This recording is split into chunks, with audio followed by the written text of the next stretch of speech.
চীন থেকে ছড়াচ্ছে নতুন ভাইরাস কোভিড-19 এর ভয়াবহ মহামারীর ৫ বছর পর চীন থেকে আবার একটি ভাইরাস ছড়িয়ে পড়ছে। এর নাম হিউম্যান মেটানিউমো ভাইরাস, সংক্ষেপে HMPV। চীনের হাসপাতালগুলোতে শ্বাসকষ্টজনিত রোগীদের ভিড় এবং সামাজিক যোগাযোগ মাধ্যমে ছড়িয়ে পড়া ভিডিও চিত্র আবারও মানুষের মনে আতঙ্ক জাগিয়েছে। ডিসেম্বরের শেষের দিকে চীনের রাষ্ট্রীয় গণমাধ্যম CCTV জানিয়েছে 14 বছরের কম বয়সী শিশুদের মধ্যে এই রোগের প্রকোপ বেশি। একই রকম পরিস্থিতি দেখা যাচ্ছে জাপান, হংকং, কম্বোডিয়া এবং ইন্দোনেশিয়ার মতো প্রতিবেশী দেশগুলোতেও।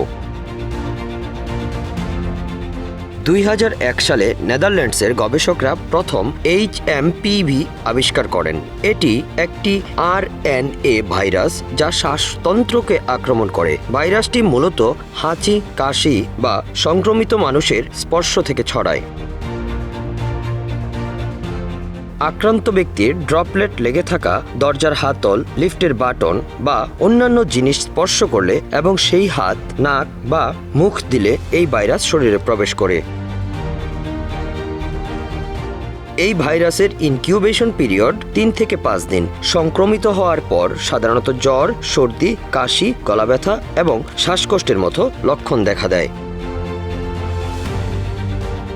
বিশেষজ্ঞরা বলেছেন HMPV কোভিড-19 এর মতো নতুন কোনো ভাইরাস নয়। এটি 2016-17 সালেও বাংলাদেশ সহ বিভিন্ন দেশে শনাক্ত হয়েছিল। তবে চিন্তার বিষয় হলো শিশু, বয়স্ক, গর্ভবতী নারী এবং জটিল রোগে আক্রান্তদের জন্য এই ভাইরাস বিপজ্জনক হতে পারে। বিশ্ব স্বাস্থ্য সংস্থা WHO এবং বিভিন্ন দেশের স্বাস্থ্য বিভাগ এখনই আতঙ্কিত হওয়ার কোনো কারণ দেখছে না। বিশেষজ্ঞদের মতে HMPV সাধারণত ইনফ্লুয়েঞ্জার মতোই আচরণ করে।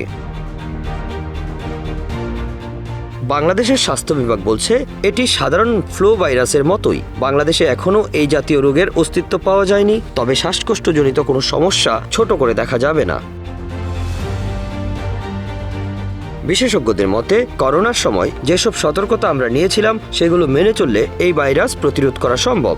যেমন মাস্ক পরা, নিয়মিত সাবান দিয়ে 20 সেকেন্ড ধরে হাত ধোয়া, জনসমাগম এড়ানো, হাত দিয়ে নাক মুখ স্পর্শ না করা।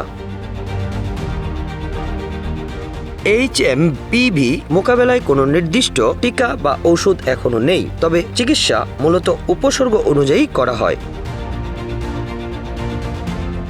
বিশেষজ্ঞরা বলছেন এই ভাইরাসে আক্রান্ত হলে জ্বর কমানোর ওষুধ, বিশ্রাম, পুষ্টিকর খাবার এবং পর্যাপ্ত পানি খাওয়ার পরামর্শ দেওয়া হচ্ছে। গুরুতর ক্ষেত্রে হাসপাতালে ভর্তি হওয়া জরুরি।